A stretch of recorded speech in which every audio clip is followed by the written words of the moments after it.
Hey, welcome to the Christ Revealed YouTube channel. I got a great interview coming up for you. Really great to be here with you. Enjoy this interview. Greg, thanks so much for doing this. Can you introduce yourself and give us a little bio sketch? Well, Greg Koukl is a start, and I actually became a follower of Christ as a young adult, 23 years old. I was raised in kind of a Christian tradition, so to speak, but when I became 18, like a lot of people, I just walked away from that because I had no conviction it was actually true. Mm-hmm. And then this was during the 60s, and there was a lot of counterculture things going on and a whole lot of new options coming in. Mm-hmm. And frankly, you know, when you're 18 in the 60s, you don't want religion interfering with your social life. So it was very appealing to me to kind of move with the times. Mm-hmm. And I thought that doing your own thing, which was part of the vibe of the time, it was a slogan of the time, that would really give me freedom. Turned out though that, and I think we've learned since then, that it's created a lot more problems than just mere freedom. And when I was about 23 years old, my younger brother began to tell me an aspect of Christianity that I'd never heard before, and that was grace, the grace of God. I'd heard about the law, and you don't actually have to hear about the law to know about the law. Everybody's aware that there's something wrong with them. It's not just the world, it's us. Mm-hmm. And that resonated with me. And when he told me about the grace of God, the confidence that I could have that there was a way for me to be accepted by God, no strings attached, so to speak. That it was not based on what I did, it was based on what God did for me. That in Christianity, it's the only religion in the world where God rescues us, we don't rescue ourselves. Okay, that resonated with me.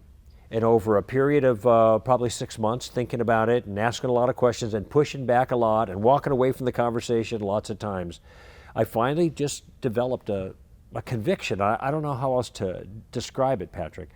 This deep conviction that this account of reality was actually true. Mm-hmm. That Jesus was who he claimed to be, that he had a claim on my life. And so I decided to follow him. Smart money's on him, therefore the smartest thing that I could do is falling behind him and following him. Now I've been doing that for 46 years or 44 years, or I lose track. It's been a long time.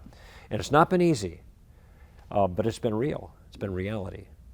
And in that time, not only have I grown in my understanding of God and how to walk in the real world with him and engage the real world on his terms, not on mine. I've also had lots of fun opportunities and challenging opportunities to help other people do the same. And one of the things that I have really tried to spend a lot of time with in the last 40 years is, I mentioned that the smart money is on Jesus. I didn't used to think that. I used to think I was too smart to be a Christian. Right. And as I was exposed more not only to Christianity and the rationale and reasons and evidence in favor of it, and also to the same kind of thinking regarding alternate worldviews and seeing them fall so far short, I wanted to give myself more and more to making the case for Christ, mm-hmm. for Christianity, for the Christian view of reality as the true view, as the accurate view, and to help other people to see that as well and walk in that and be encouraged by that. A lot of what I do, defending the faith, is not just defending the faith in front of critics, but also giving Christians the tools to face the toughest critic they will ever face, and that's themselves. Because for every one of us, we run into those times we wonder, am I barking up the wrong tree here? Am I wishing on a star? And am I just trying to convince myself of something that I like or something that I want when it's not actually true? Mm-hmm. Especially when we encounter difficult times. And that's when, for me, all of this other information that I help teach other people and study, and that's when it becomes most personal to me, because I realize, no, there are good reasons to be confident that what I believe is true actually is true. And so that's why I've given so much of my life now to this enterprise and trying to help Christians face the critics on the outside and the critic on the inside. You use two terms. I'm wondering if you make a distinction between them. One is faith, the other is conviction. Yeah. Are they similar, the same? How do you see it? Well, I'm glad you asked that question because I am using them as synonyms, okay? But I like the word conviction better than faith. And the problem with the word faith, Patrick, is that it's too easy nowadays for people to attach words to it. Right. Like when you say faith, faith film, a faith tradition, a person of faith, people attach words like blind or leap of. Right. And they have the concept, well, that's your truth, he has his truth, and everybody has their own faith, okay?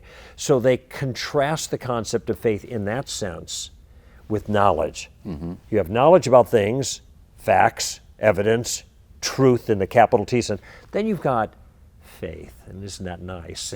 And small t, true for you kind of deal. And so I've tried to avoid the language because I know that people will naturally tend to do that, that the word faith has been largely corrupted, I think, for our use nowadays to communicate what I mean, and I think communicate with what the biblical worldview is, how it's meant to be understood, and what the Bible itself characterizes. It doesn't characterize a leap of faith. It characterizes a step of trust based on things you have become convinced of, and we're convinced of them for reasons. That's the biblical model. And so that's actually a really fair distinction.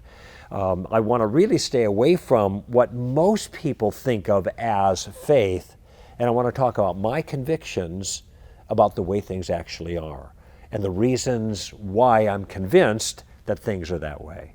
So basically, when you talk in terms of conviction, it sort of alludes to a conclusion that's a byproduct of an intellectual process that's reasoned, that gets me there. That's right. And that's why you might be misrepresenting what you're really saying if you say faith. Yeah, that's exactly right. I think the word conviction has a certain feeling to it that is just more substantial than the way people think about the word faith. And that's why I've tried to eliminate the word from my vocabulary and find substitute synonyms that really more powerfully and substantively convey what I have in mind. And I don't mean leap of. Yes. I don't mean blind. Right.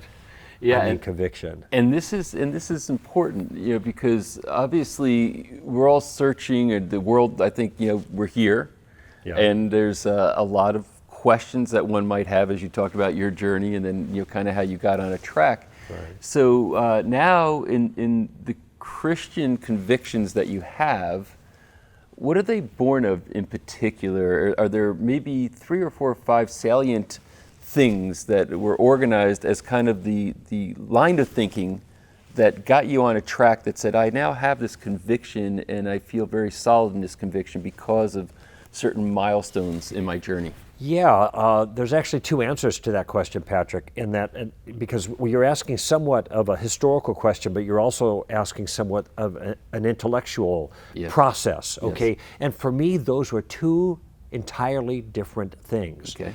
I have good friends that started out as atheists, confronted the evidence, were convinced by the evidence, became Christians, okay?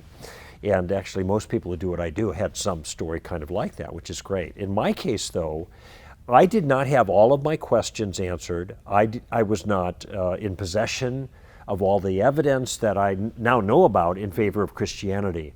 I was on an existential journey, if you will, that had to do with my own meaning and purpose in life and understanding whether or not God existed and what claim, if any, he had on my own life and how he would maybe manifest in the world. And so with those very general concepts in play, I, in my own journey, became convinced that God was real and that Jesus was God's Son, come to earth to rescue me from my own rebellion against God so that I could be forgiven and enter into a friendship with him, which is what he's always wanted from the beginning, okay? There were no Kalam cosmological arguments, you know, there was no teleological or moral argument. There wasn't all this fancy stuff for me. There wasn't answers to all of my questions, which I had. Mm-hmm. Rather, there was a deepening conviction that I was onto something that was really true. And see, I have to be careful even how I use the word true nowadays, because it's a relativized word, isn't it? Yes. Yeah. That's it for this particular interview. Thanks for joining me. Really excited to take this ongoing journey with you as we keep bringing more content. If you haven't already, you really should subscribe to this channel. There's a lot of phenomenal content coming down the road into the future that you'll want to know about. Leave a comment down here. I think people would love to hear from you, and then you can hear from them too. If you liked it, go ahead and give a like. It only takes half a second, and share this with people that you care about. The world needs more light in it right now. So thanks for being with me. Hope to connect with you again soon.